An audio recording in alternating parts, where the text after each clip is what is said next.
My name is Alison Shangana. We are joining you here from CAF, the Center for Affordable Housing Finance in Johannesburg. And welcome to the webinar of the African Union for Housing Finance, the AUHF. We are here today to talk about the housing economic value chain research that CAF and the AUHF have been working on over the last few years. So we're pleased to have you here, and I'm sure we'll be welcoming more people as they join. So thank you for attending. This is part of a larger webinar series, and I'm going to let Tenure, who's our AUHF coordinator, just quickly let you know about what series this is a part of. Tenure? Thank you, Alison. Good day, everyone. My name is Tenure Dlamini, and I am the AUHF coordinator. So as the AUHF, from July, we have started hosting a series of webinars. This is our third webinar, and we hope to engage more and have more of such webinars throughout the course of the year. And thank you, everyone, for joining in. Thanks, Tenure. Okay, our program today is a presentation by David Gardner, who is a housing expert across Africa and has been leading the team that has undertaken the work on housing and the economy. I'll just give you a little bit of background on the project. Since about 2018, or no, I think 2017, 2018, 19, CAF started with David working together on innovating a new methodology. That is the purpose of which is to look at the impact of housing on the economy in African countries, and specifically on the GDP, of course. So what we have done is we've taken this methodology and we've adapted it and applied it and rolled it out in a number of countries. And we now have a body of research that covers 8 countries and will cover 9 very soon once the Senegal research is undertaken. Those countries are South Africa, Kenya, Rwanda, Tanzania, Nigeria and Ghana in West Africa, Cote d'Ivoire, I think I said Uganda, and then we're doing Senegal. So it's 8 countries in place already, and Senegal we're adding now. So it's a nice body of research and it allows comparison, and that's a little bit of what David will share with you today. As I said, the purpose of the methodology is to quantify, describe, and really compare the impact of housing on GDP, and to understand that within a housing economic value chain methodology or framework. So David will lay out the value chain that we use and that we apply to each of these countries. On our website for CAF is individual country reports that are available for each of those countries. They're extensive, very thorough, intensive reports, and we will share the link for those. But what we've also done is to condense them into smaller pieces that just pull out the recommendations and main points. And those fact sheets are available on the AUHF website. We will share those with you as well. So without further ado, what I'd like to do is to hand over to David, and he will take us through the process. If you have questions throughout, David will speak for about 40 minutes. If you have questions, we would encourage you to go ahead and type them into the chat. And then after David's presentation, we'll also have an opportunity for questions and answers and an interactive discussion, we hope. So thank you and welcome. David? Thanks very much, Alison and Tenure. Thanks everyone for joining. I look forward to sharing with you some of the results of the work that has happened over the last years, as Alison indicated. All of this work has been done in collaboration with 2 other consultants, Keith Lockwood and Yakus Pina. And over the years, we are getting a better and better indication of how this work is assisting us to understand economics of housing in developing nations broadly, but more specifically, clearly in the African context. I will be doing a pretty general overview given the nature of the audience. Some of you may have seen some of the work before, and for that, I apologize in advance, but it is important to get the basics in place so everyone understands the approach and methodology that we use, and then we get into more detailed understandings of what this work is starting to tell us. I also wanted to indicate at the outset that we are currently in the process of reviewing, revising, and extending the methodology that we are going to be talking about here. We are intending to take this into different areas, including the impact of the informal sector markets on housing economies in Africa, as well as getting a much deeper sense of the general contributions upstream that housing makes in housing economies. So let us get going now. I want to just quickly get my highlighter in place and just confirm that you can see the presentation. Good. So to start with, I wanted to just give a sense of the importance of housing in the economy as a subject of research and development across the world. This is a topic which, specifically with COVID, is becoming more and more important.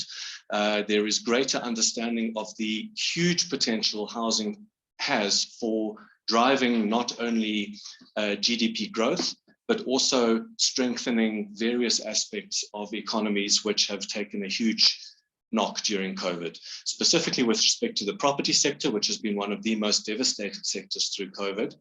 As you see as I go through the presentation, there are major opportunities for countries to adapt and grow from a housing perspective. CAF is part of a group of housing-focused organizations that are united behind the central aim of elevating housing as a COVID-19 response, and as a result, strengthening housing's contribution to economic growth and improved health and well-being. There is a report known as the Cornerstone Report that shows that the housing sector, if inclusive of informal construction and lower middle income construction, will yield very high ROIs at the macroeconomic and household level. And all of the organizations who are part of this grouping, including CAF, HOFINET, the Affordable Housing Institute, and the Terwilliger Center for Innovation from Habitat for Humanity, indicate that governments, private sector, and development institutions and civil society should work to provide effective social housing and inclusive housing that creates market-stimulating activities that can assist in COVID-19 mitigation and recovery. So as a part of that as well, we wanted to indicate that many of the standardized responses to housing and economic contribution are based on the GDP-based approach, which looks at the system of national accounts of a country and creates estimates around the contribution that housing makes to a country's economy overall. This is the standardized approach that looks at using supply and use tables and other input-output instruments to try and quantify the impact of housing. We are working with others who are looking at doing significant work on being able to take this approach forward. But from our perspective, we want our methodology to go deeper into looking at the composition and implications of housing impact on the economy. So what we are really interested in is not that housing has an impact on the economy, but more how much does housing and construction and housing rental contribute to an economy? Where does it contribute? Where's the impact felt in the economy? What does this economic activity deliver in terms of types and numbers of houses? What proportion of this economic activity is formal and informal? How do we better measure it? And what does this tell us about what we can do to influence how economics of housing can be grown and developed in specifically developing economies? As Alison mentioned, we have been working on this methodology for a number of years, and we've done it in a number of countries. We combine a bottom-up and a top-down approach into getting a sense of what broad economics is telling us, as well as how we can start looking at quantifying from the ground up some of the implications that we cannot find in macroeconomic data. Each of the countries that we've analyzed has a specific report, and I'll end with a slide which will give you some reference to those reports. And each report has a combination of 4 key steps, sometimes in different stages, but ultimately we look at a contextual analysis of the country, demographics, housing markets, tenure, etc. We then look at a housing cost benchmarking analysis, which answers the question, how much does it really cost to build various types of houses in a particular country? We then look at a market analysis, which gives a sense of what is happening in terms of different aspects of the housing market. And then we look at the macro housing economic value chain and quantify our estimates of what housing rental and housing construction activity contributes to economies. The countries that Alison mentioned are indicated here, with one more to come, and we want to continue to extend these, because the more countries we do, the better we understand what this actually means. I'm going to be taking you through 5 specific questions. What impact does housing have on developing economies, and where is this impact felt? How do we understand the local housing market in the context within which these economies operate? Thirdly, how does the housing sector lobby for housing policy playtime on a national economic agenda, specifically in the absence of facts, which we're dealing with in many countries? 4, what products in what market segments are we supporting? And how do we grow that market as housing specialists and economists? And 5th, how can we use these insights to improve housing outcomes and impact? Now, to start this, we really need to get a sense of the story of housing in the economy. So what we've done here is distilled 10 key outputs that are created from the construction of a house. In the picture in the middle, we've taken a very notional structure of a set of rental rooms on the outskirts of pretty much any African major city, and given a sense of what would happen when a landlord or a property owner invests in such a structure. Firstly, household savings or resources or income is spent on housing rather than some other activity, often of which it would be some type of consumption activity rather than investment activity. Secondly, it creates long-term household investments, often multi-generational, and in many respects, one of the most successful SMME sectors across the continent. Thirdly, it clearly creates housing for many more households, albeit small, albeit with basic services. It does create a massive amount of increased housing stock. Number 4, it generates regular and escalating annual household income through the generation of rents for the households that have made this investment.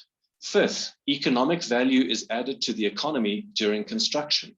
The act of designing the house, sourcing the materials, sourcing the contractors who are going to build it, and then making the house creates a massive amount of upstream economic activity, which we will delve into later.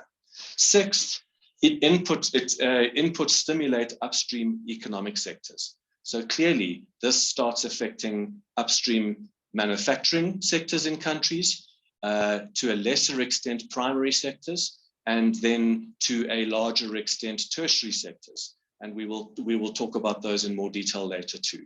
Number 7, this creates a fixed capital engine that grows the economy. It is critical for any economy to have these factories that create economic outcome. And in this case, the factory are structures, houses, apartment buildings, etc., that create that outcome that continues to grow in the economy year after year. Number 8, it stimulates the demand for other linked goods and services. It is well known that people with houses will start spending money on whether it be water and electricity or other energy, as well as on furnishings and technology. It is a real basis for investment of households in their futures. Number 9, it starts to contribute significantly to government services and taxation. We're not that great in developing nations in capturing that value, but they are very direct outcomes if it is managed correctly around what housing does for government coffers as well. And number 10, it creates a base for further household investment. It is seldom a once-off activity, investing in accommodation. Households will often move on to greater and grander things, freeing up the households they're in and the rental stock that they're in to other people in the value chain. So this is a very broad snapshot of what can happen when one invests in housing. And we're now going to start delving into some more detail. We need to do a little bit of economics 101 to make this more understandable. So we use here a standardized economic theory of value chains, not the value chain we as housing practitioners normally understand. In other words, land, servicing, construction, etc. This is different. This is looking at the value chain from the perspective of how economic value is created in the economy. So let's start with this middle block here called domestic production. This is essentially all the housing that is constructed in an economy in a period of time, let's say 1 year. And this is essentially a recipe of 2 things. Number 1, it's the gross value added, which is all of the activity that goes into actually doing the construction and development of those houses. It's the inputs of money and taxes and subsidies. It looks at the profit that people make in actually putting those houses together, and it looks at the remuneration of labor used in the construction and creation of those houses. But in order to do that construction activity, we need to look at the intermediate inputs that come from other parts of the economy into the construction of a house. And this mainly comes from the secondary or manufacturing sectors. All of the bricks and mortar and wood materials, etc., are all manufactured goods, and they are inputs into this process of building the house. There are limited primary sector inputs, such as quarrying materials and a level of wood, but most activities are actually from the secondary and then from the tertiary sectors, where one would start getting professional services and various parts of the, for instance, legal professionals, financial professionals, and other real estate professionals working on the housing sector. So like baking a cake, you have your ingredients as intermediate inputs, you have the production of the kitchen of doing the gross value added, and that creates the domestic production. That domestic production is then added to the domestic supply that exists for housing, and that total housing stock is then allocated to the domestic demand for housing that households create through purchase as well as through rental of accommodation. And that then creates a final demand for housing, which sits in the economy either as gross fixed capital formation, the factory of housing, or household consumption from the perspective of people renting accommodation in various ways. So that's the value chain that we're looking at. And from here, we can then start looking at the levels at which we can understand the impact of housing on the economy.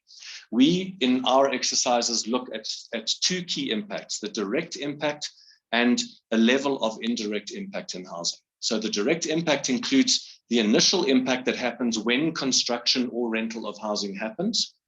It also includes the first round impact, which is all of the goods and services that are required in actually making that house construction work.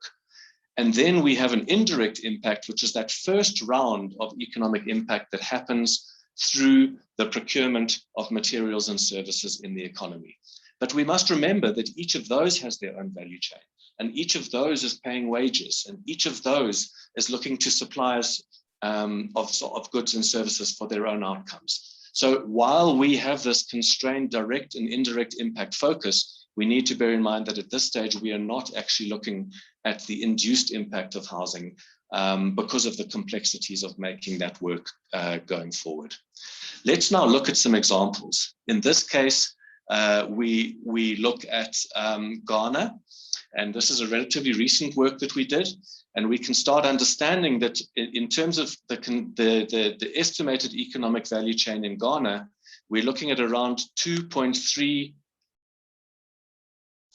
billion in US dollars activity, contributing roughly 3.5% of GDP through the domestic production annually for housing construction.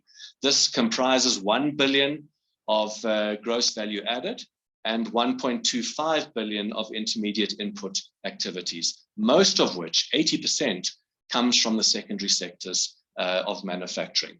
So what we see, therefore, is a significant impact just from housing construction in Ghana's housing economy. If we then look at housing rental, we see an equivalent amount, in fact, slightly more in the context of Ghana, 3.8% coming from real estate or rental activities, comprising roughly 45% in gross value added and 55% in intermediate inputs, which are with a much greater balance of intermediate inputs between secondary and tertiary sectors, which is not unexpected, given that rental housing is much more services intense once it has been constructed. And as a result, the rental markets generally create a stimulus to tertiary sector activity, which many developing economies are looking to develop. We put those together and we see a total impact of around 7.3% or 4.8 billion US dollars from housing alone in Ghana's economy.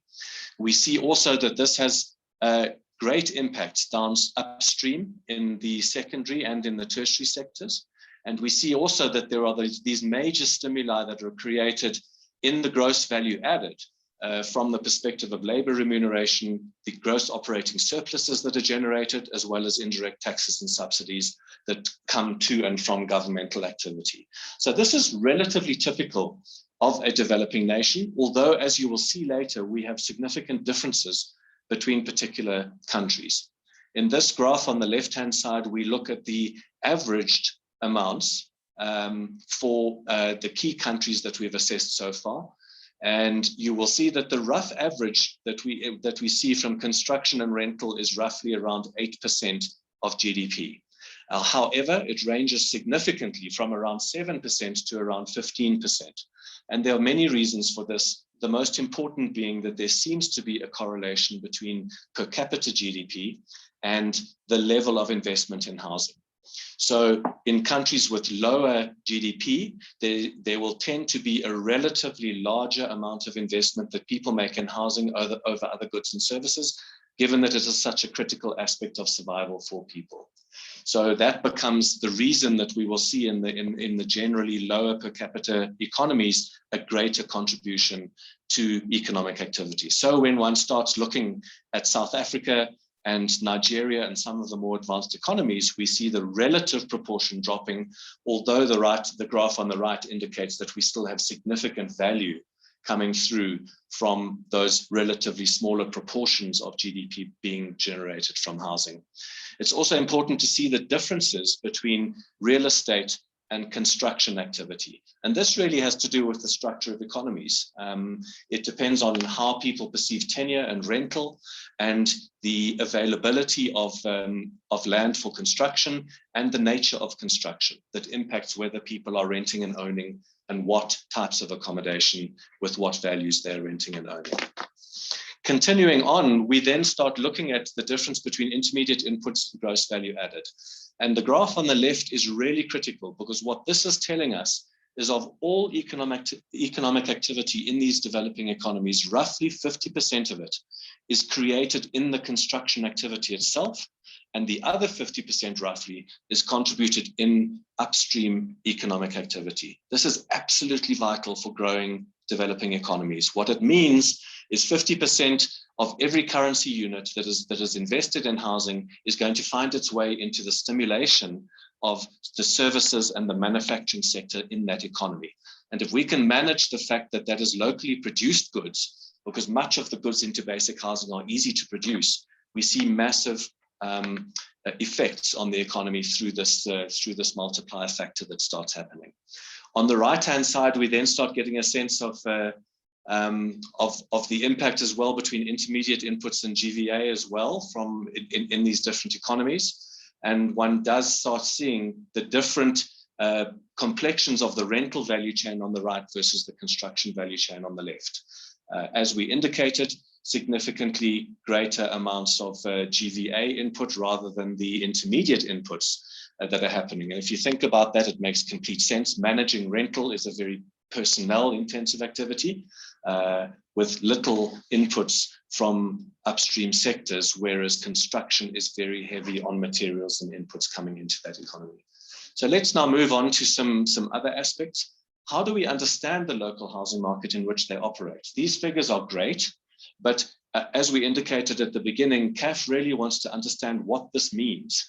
And in order to understand what it means, we really start needing to look at the structure of housing markets. So what we are doing with greater accuracy is starting to pictorially represent the housing pyramid that everyone talks about. The notional idea that if one looks at income per household in different categories, we will see essentially a pyramid-shaped structure where those with lower incomes comprise more of the households, and those with higher incomes comprise less of the household structures. However, what you see in this picture is quite a different outcome in the context of Ghana. We see this, firstly, the separation down the middle between rural and urban households. 44% in Ghana are rural and 56% are urban. And then we see the very different structures of housing income between urban and rural areas. Typically, in many developing nations, we see this big bulge in the middle income household categories. and also a significant number of households that exist in the lower income categories as well. And this is really important because what you will see later is often the housing sector is dabbling only in this very, very top proportion of the market. And we really need to start envisaging housing as a much broader, mostly urban, predominantly middle and lower income focused activity where we can really start driving this. We also need to bear in mind that COVID has had a huge impact on household income. So what we will see is this bulge moving down the pyramid, and that has key implications as we recover on what people can afford, what households can afford for housing. Let's look at some other examples. So just keep this in mind in terms of the structure of the rural and urban populations. And we now move to Nigeria, where we see a much larger population, 50-50, rural urban. And from there, we also see this much lower down bulge. So we have a poorer, relatively poorer population in Nigeria than we do in Ghana. What we can now also do is start digging deeper to indicate how many households in different categories own versus rent accommodation. And we see another very normal thing in this distribution, which is the greater number of people down the housing pyramid, that is with less income, tend to rent versus own. Those with higher incomes are almost always better at owning their accommodation. And so often they are also the landlords who then offer the rental accommodation to the rest of the population.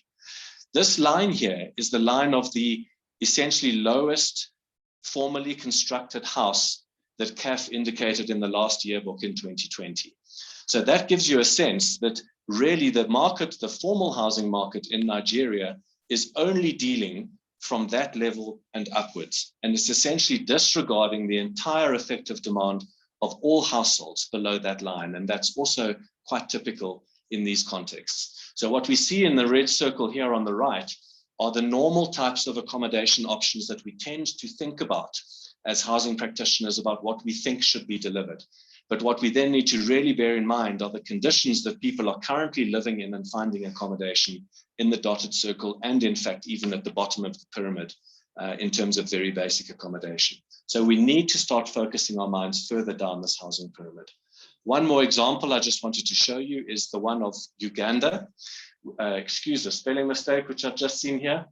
But a really different complexion where one only has 17% of households that are urban, and one has a still very low relative level of rental versus the level of ownership. And this has to do with a low urbanized society facing a massive increase in urbanization now. And one can expect that what we will see is this bulge starting to grow in terms of rental housing. It gives an indication of what we need to do to grow the housing economy. Is we really need to start focusing on these low middle income households, creating options for them to start investing in their own accommodation early on in the urbanization cycle.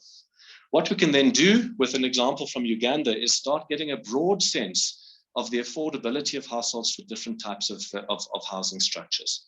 So let's take an example here of those people earning between $250 and $500 per month, which is roughly 29 or 30, let's say 30% of all urban households. And they would really be able to look at affording a house of $9,000 or less. So that gives you a huge sense that if we then look at the other 1/3 of households that can only afford up to $18,000, that we really are looking at a very skewed income and affordability profile for housing. And what it indicates is that if we want to grow the housing economy, we have to focus housing delivery on these subcategories, the lower down income markets, and find products that stimulate those households to be able to make their own investments in housing, rather than only focusing on what we typically invest in, which are those sort of $50,000 and above houses that really only contribute to maybe 10% of the population. So that's a key parameter around how we grow the housing economy going forward. What we can really see from this is there are mainly 6 key ways households procure housing in developing cities. It's through informal market rental, which is by far and away in almost every city, the largest contributor. For instance, in Lagos in Nigeria, over 80% of households are in informal market rental. We now know pretty much for sure that in South Africa, even with the huge government delivery of housing, informal market rental is the most pervasive delivery system of housing, and that happens throughout the continent. We also see increased population densities of people doubling up in rooms and shared spaces. We see the extension of existing housing, specifically for filial relations. We see informal incremental owner building, and then only do we see the very small categories normally of formal housing rental and formal housing purchase and construction. So we really need to widen our ideas about what we're providing for and who we're providing for in the delivery of housing in the African context. So how does the housing sector now start lobbying for more housing policy playtime on national economic agendas? It is so clear housing has such a critical role to play, yet it is often so difficult to convince politicians that this in fact is a sector that really needs more focus. So what are the difficulties? We firstly face major market differences from developed economies. So the models and approaches in developed economies really don't work for us. And they are often so complex that in fact, we cannot find the macroeconomic data that is available or indeed accurate enough for us to make those econometric models work. We then need to look at trying to disaggregate data that is very missing often or very bad to start with, to disaggregate that into rental and construction sectors. And that can be very hard and create further blockages to understanding the market. Research and speculation then establishes the importance, but often either overstates or minimizes the impact and potential. So we hear often about whatever it is, 2 or 4 jobs per house, but in fact that is a very notional figure that often doesn't help us in really understanding the impact of what building a house does to an economy. We have limited details of how and where the impact happens in the economy. We misunderstand the roles of the rental market and specifically the informal sector, because we tend to often only focus on formal houses for purchase and the mortgage market. And then finally, we lack country comparability in Africa because of this part of this scarcity of data. And that means that different standards are considered the same across different countries, and definitions are often very broad. And just for one, the key thing here is we often find ourselves talking about affordable housing, whereas in fact, as you've already seen from the wide diversity of affordabilities, we really need to start understanding what we mean by that. So what we need to do to get more playtime is really to start sourcing data to populate the housing economic value chain at the country level, and often at a city level too. This requires much more detailed supply and use tables, cost benchmarking data, input and output tables, and various other studies that we can use to start making this information more accessible. Our job in the methodology that we use is to massage this data where we don't have clear science, and to start lobbying for better science in order that we can start putting these numbers in front of decision makers and start driving the housing economy and its benefits going forward. So let's now start looking at what products and in what market segments we are supporting and how we need to grow that market going forward. So the big thing here is that we've seen the differences in affordability. What we now need to understand is the differences in costs of housing, because until we start understanding what we can deliver for what cost, it's almost impossible for us to know whether we're delivering products that can be affordable. CAF's housing cost benchmarking approach is now reaching a level of maturity where we are really able to delve deeply into what it costs in a country or in a major city or indeed in other cities to deliver a standard house. In this graph, we look at a 55 square meter, 2-bedroom freestanding structure on a site with access to basic services. We break that down into land and compliance and other development costs, development overheads, infrastructure costs, value added and sales taxes, and construction costs.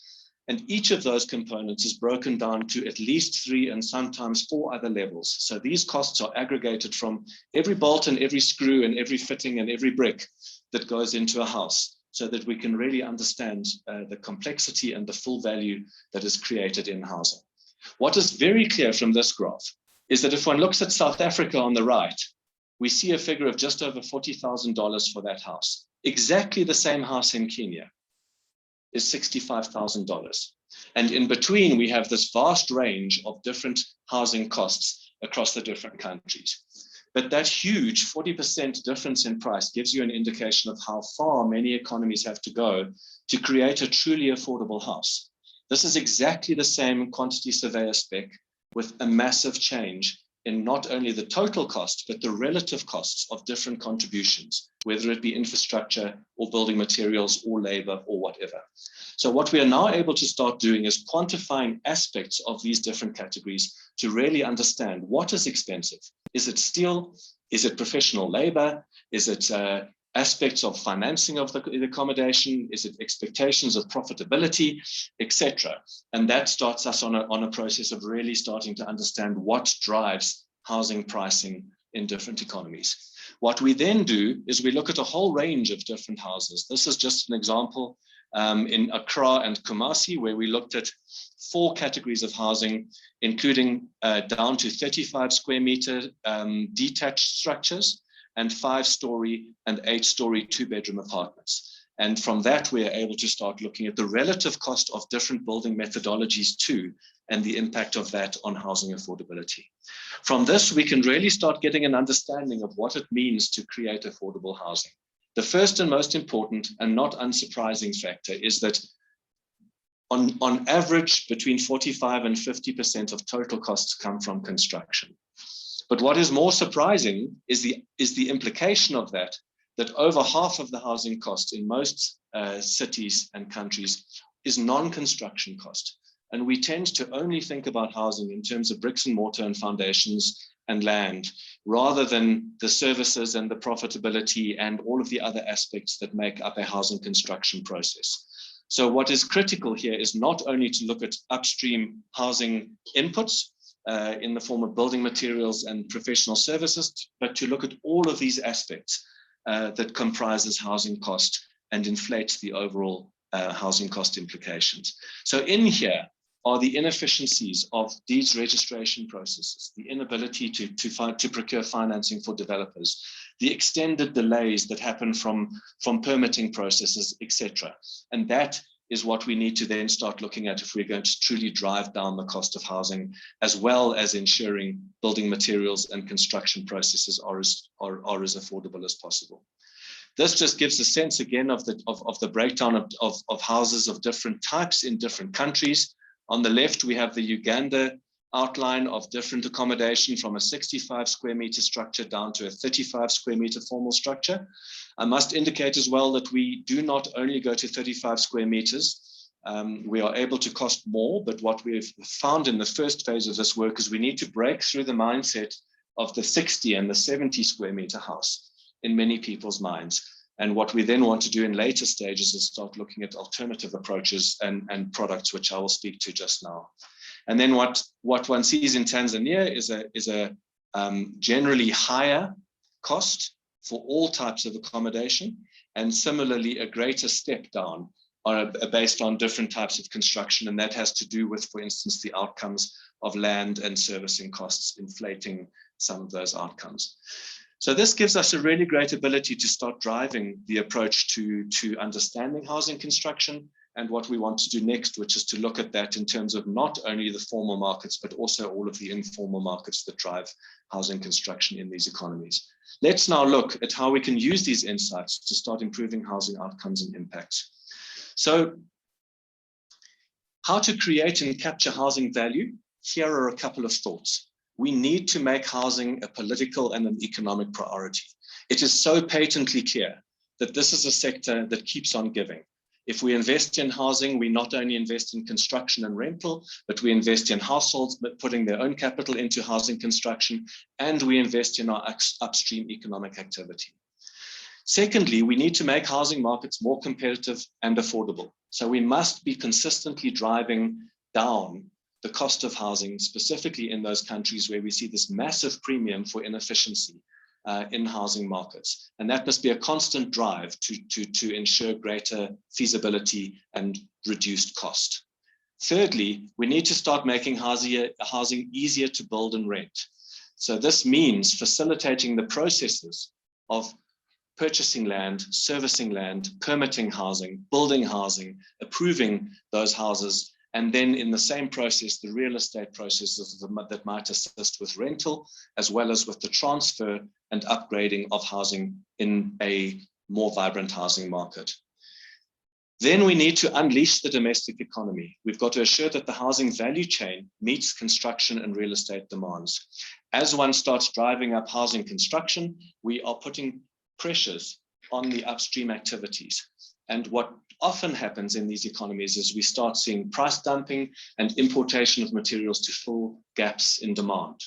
And what we really need to start doing is ensuring that local economies can drive scale, can drive to scale, in order that those value-added components are captured in the local economy rather than being imported goods. And then we need to also put housing in the hands of the economy, of people themselves. So often we are too focused on ensuring that government or government departments or state corporates are driving the delivery of housing, whereas in fact, it is absolutely clear from all the data that it is people themselves that do the vast majority of the work, and in some of our initial estimates, drive 80% of the value of housing economies in many of these countries.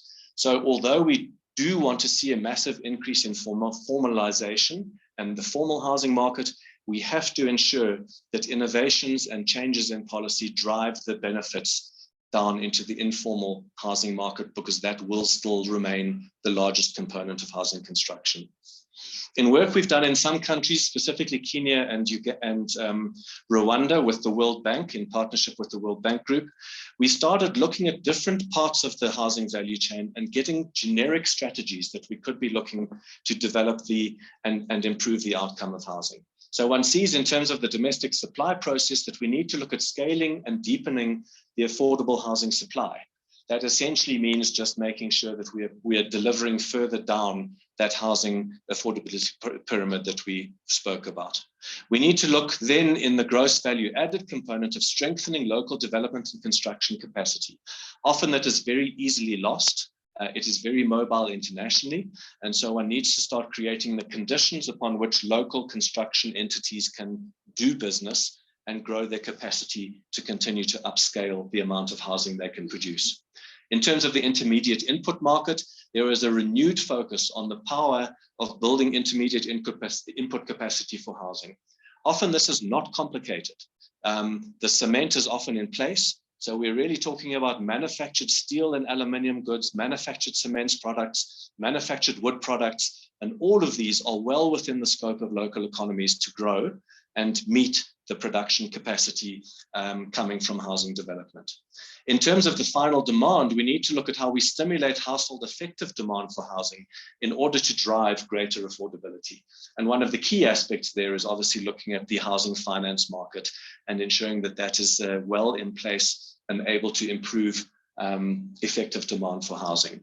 Number 5, in terms of the domestic production, is we need to look at improving project implementation and sector monitoring.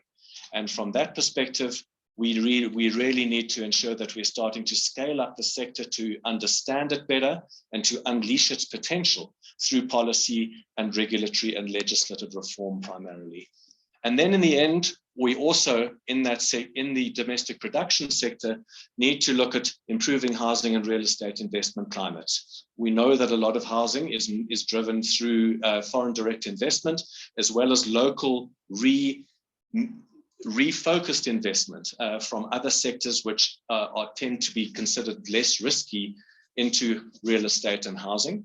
And we need to really ensure that the investment climate is there to capture local and FDI investments coming into the housing sector. So those are some of the broad implications. How am I doing for time, team? You're good. I'm good. A little bit longer? Great. So just 1 or 2 more slides I want to go through, and then we can open for some questions. This one is then absolutely key. This looks at the housing cost benchmarking model, and it looks at 13 different products that we've costed in the South African context that we really need to start thinking about in other aspects, in other countries across Africa specifically. So let's start by looking at this notional 55 square meter house that we talk about with from CAF's benchmarking perspective. If we look at it in South Africa, if you will recall, it was about $40,000 US in total, but we said in many countries it goes up to as high as 65,000. So there is a huge differential already that we need to look at in these markets in improving the cost effectiveness of constructing those houses in other economies. That itself is a 40% improvement in affordability for accommodation if we can reduce those costs which are pushing up the estimates. But what we see then is a major change in the different types of accommodation that we can potentially build and provide. So going down to 40 square meter structures, in South Africa's context, the subsidized housing that the government has built many million units of, and then going even further down market to looking at options, for instance, of site slab and toilet, just a pure site delivery approach, and then right down to some of these informal rental rooms that we are now seeing starting to be created through various financial models in South Africa. So what we see are viable housing options costing as much as 10 to 20% of the average mortgaged house that is being constructed in many African economies. And we really need to start unleashing these different options and providing the opportunity for households themselves to assist in the contribution in the development of housing over time. That does not mean we should not be looking at these other markets. They often create the preconditions upon which finance can flow, construction activities can start happening, and it is so often only contractors who've made some profit in the upper housing markets that are then able to engage lower down the housing pyramid and start creating more viable, more affordable housing products. So that really just gives a sense of some of the challenge of starting to look at different delivery options and housing outcomes in different parts of the housing market. Some key findings and recommendations, just to go through very quickly. We need to improve the basics, the frameworks to drive access to reasonably priced, uncontested access to serviced land remains one of the key challenges that we face. Even in sophisticated countries like South Africa, we have a massive backlog in offering people title deeds. And one of the basic conditions for housing investment is in fact ensuring access to secure title. We need better data. We need better availability, accuracy, and benchmarked and updated data that we can ensure we are understanding and benchmarking markets against each other. We must ensure we're managing to the urban transition. Demographic change must be backed up with sectoral change from a housing perspective to overcome the dominant small-scale rented rooms that we're seeing across the continent. Really, we are becoming a continent of rented rooms. And what we need to ensure is that we are offering other alternatives to those rented rooms, albeit that they are absolutely critical for providing the breadth and affordability of accommodation that's required. We must continue to improve effective demand by overcoming supply and demand mismatches and increasing affordability, as well as ensuring access to finance, not only mortgage finance, but any financial instrument that will smooth that housing value chain, which includes developer financing, wholesale instruments to unleash more mortgage financing, as well as non-mortgage based financing.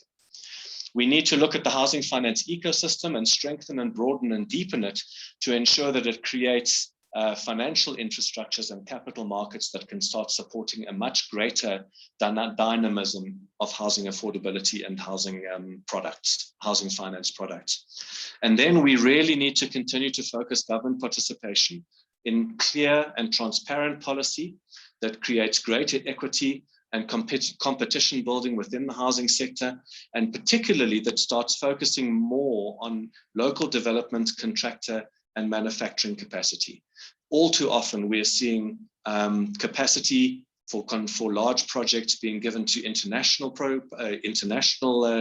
contractors and developers. And so often they come along with the package of imported labor and imported materials too.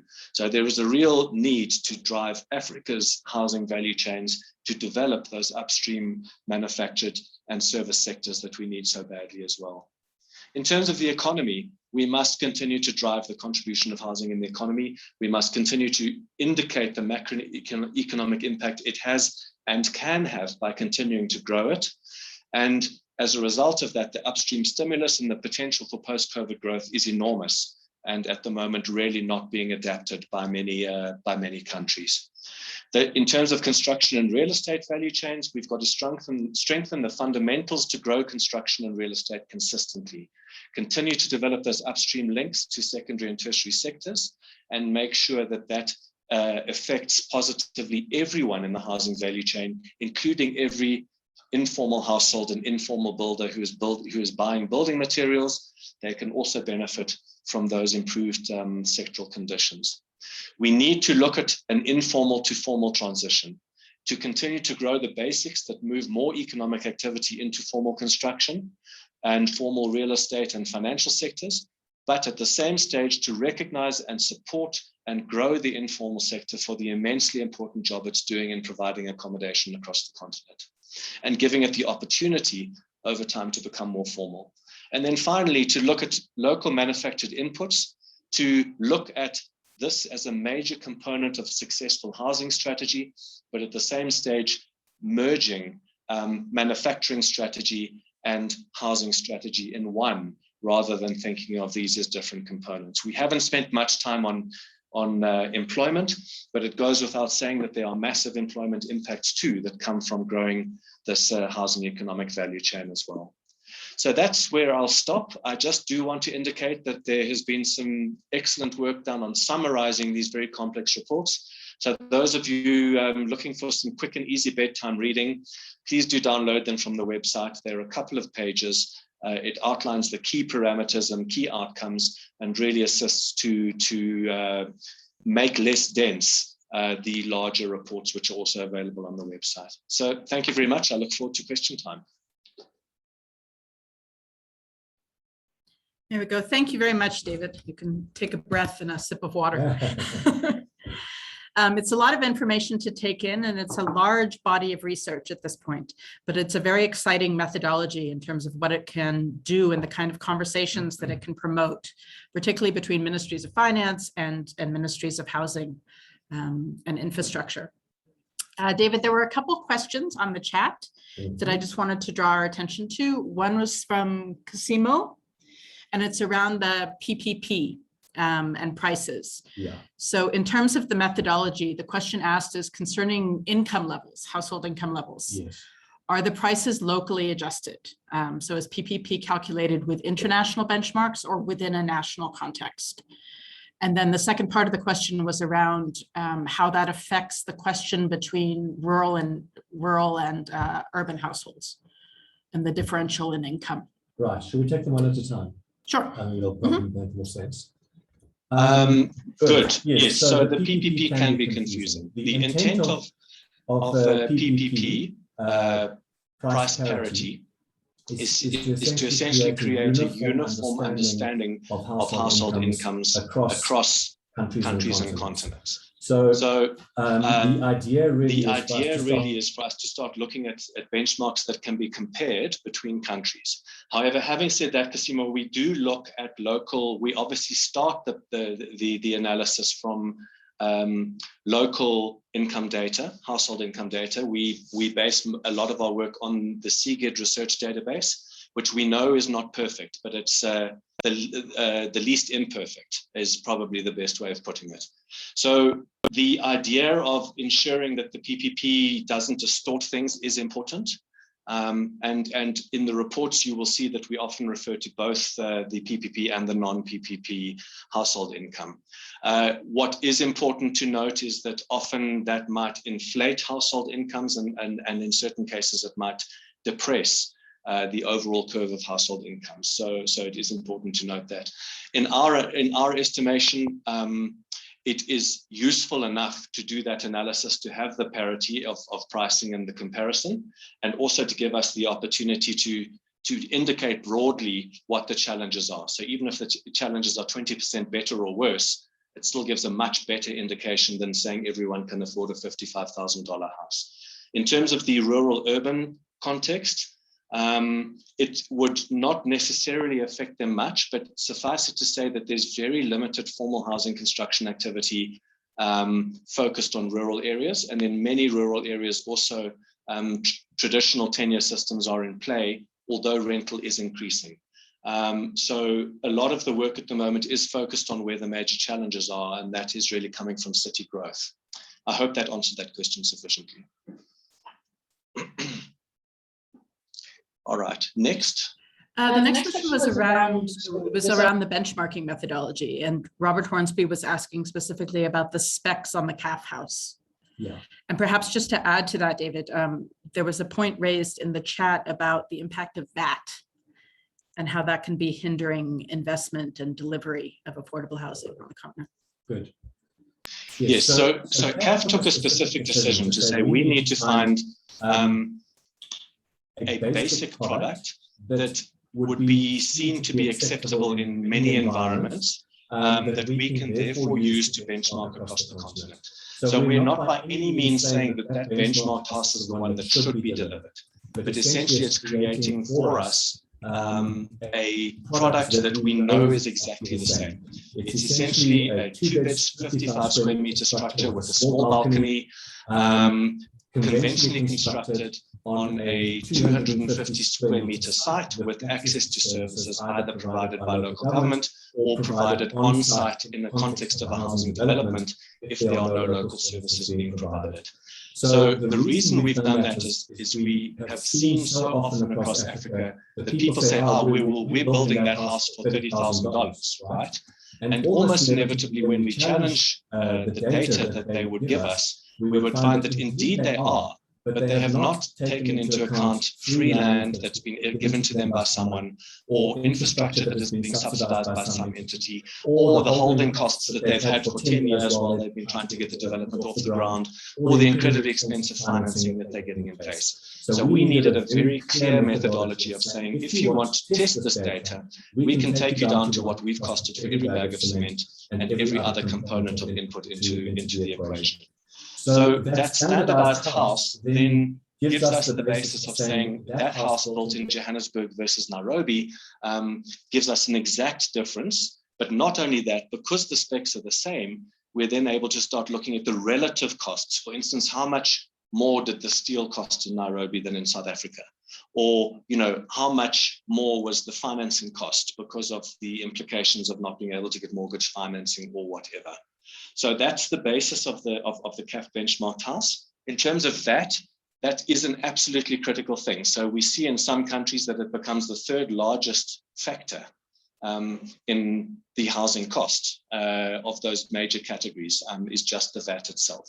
Now, it's very difficult to get governments to budge on VAT, but I think it is important that people consider the major implications on VAT on housing affordability. It also has implications in the housing value chain as you're starting to develop it. And that is one thing we will be looking at in more detail in the next round of work. There was also the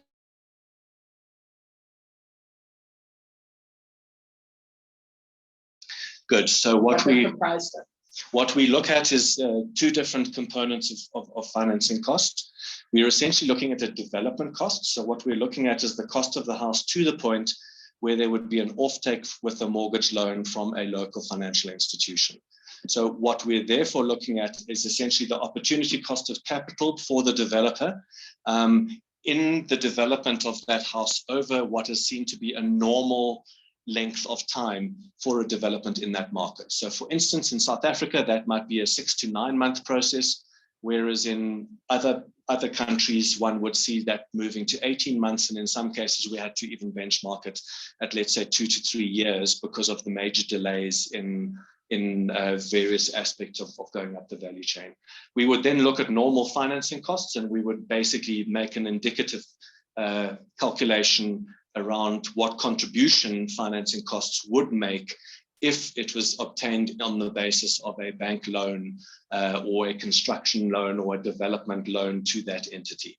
So while we're quite aware that some developers don't do that, once again, what we're looking at is a standardized methodology that is defensible, that we can then use as the basis of getting the conversation going across the continent.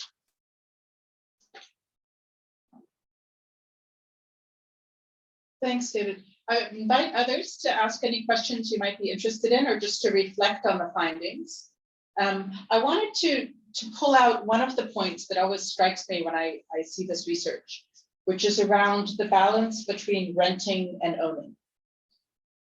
We see in the pyramids, the household income pyramids that we create as part of these research reports, the balance between urban and rural, and then the differences between ownership rates in both of those different areas. And I think the question often comes up of what is the optimum ownership rate?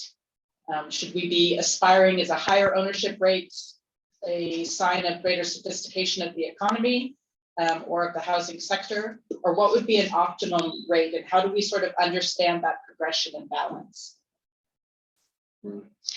I just wanted to indicate as well, there was another question from Colleen around compliance costs. And this is obviously a huge thing. Now, the World Bank is obviously doing some work on regular work on compliance costs and processes in housing. So we do look at that.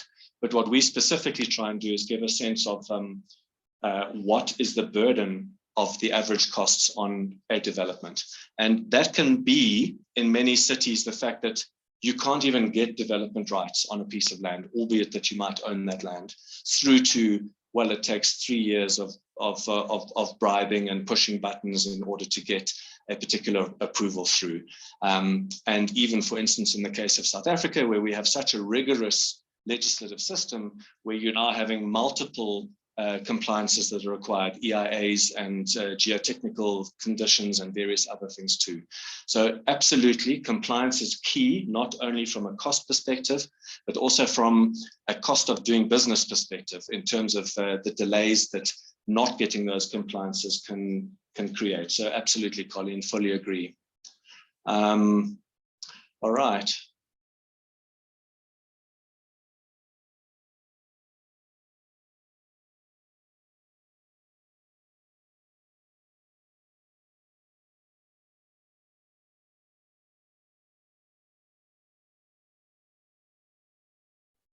Andrew, yes, thanks so much for that comment. And that is an absolutely vital issue that you bring up, and I should have mentioned it.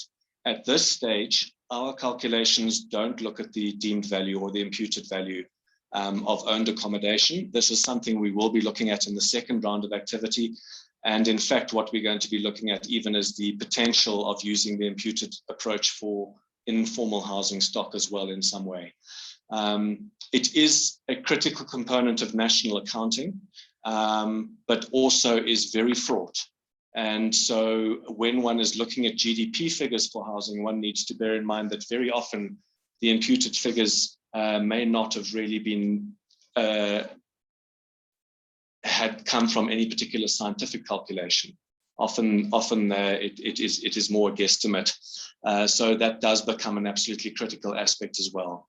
Around the contribution of housing generally. For those who are not aware of that particular concept, the idea is that people who've purchased a house and paid it off essentially have an imputed value of living in that house. So if you want to try and work out in national accounts the impact of housing on the economy, one puts a notional rental value on everyone who owns a house and calculates that into the national equation, on the understanding that if they were renting, that would be what they would be contributing towards that house. So there are many pros and cons of that particular methodology, but it is one that is quite universally accepted and often used in comparing housing outcomes. David, there's also another question from Christina, which is very interesting, which is about how to take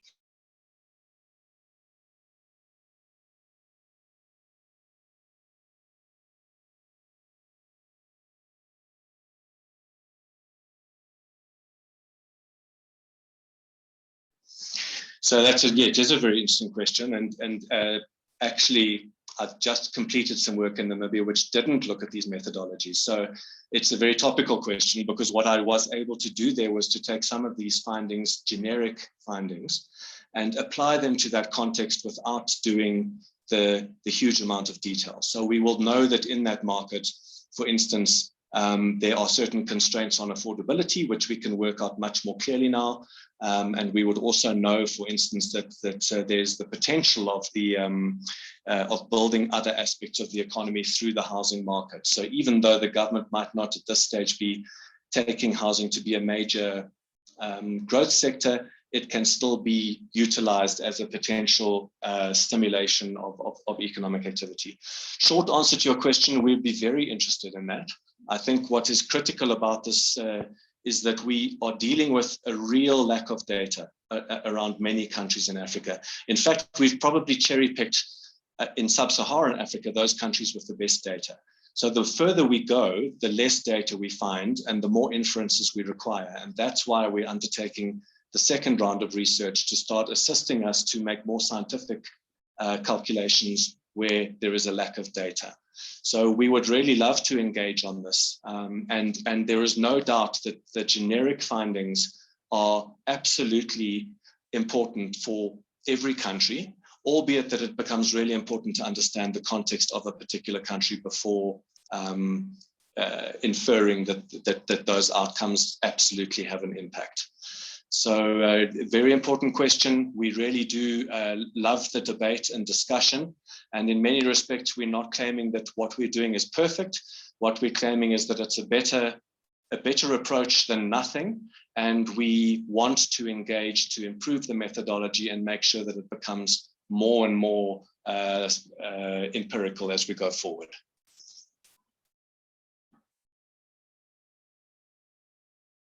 Are there other questions or reflections on the research and studies?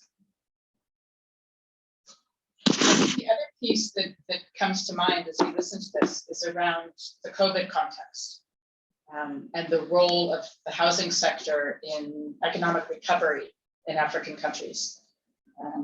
We just are about to complete the yearbook for CAF, and we've seen an incredible number of countries looking at large contractions in economic growth, up to 20%, 15%.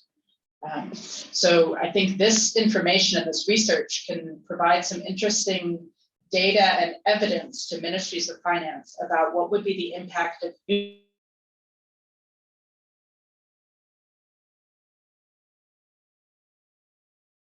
And then I think just to reiterate what that means in terms of not only creating the social good of housing, but creating the economic outcome of the construction sector and the employment it creates, as well as then the potential of the major upstream impacts that are being generated in other sectors which have been dramatically affected, notably the manufacturing sectors.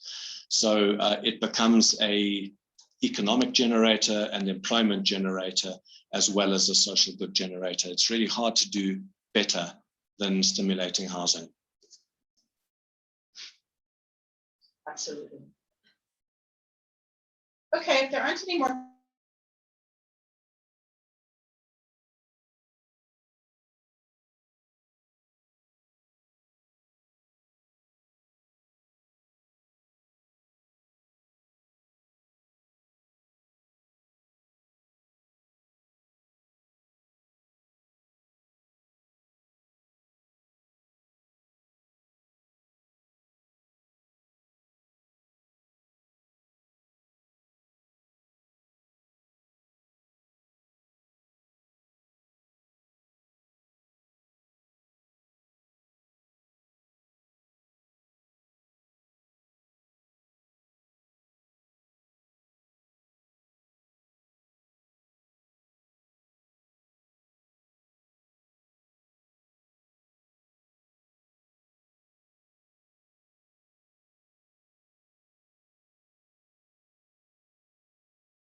to travel to Kigali to jump in and be part of that conversation. It would be great to have you participate. So I want to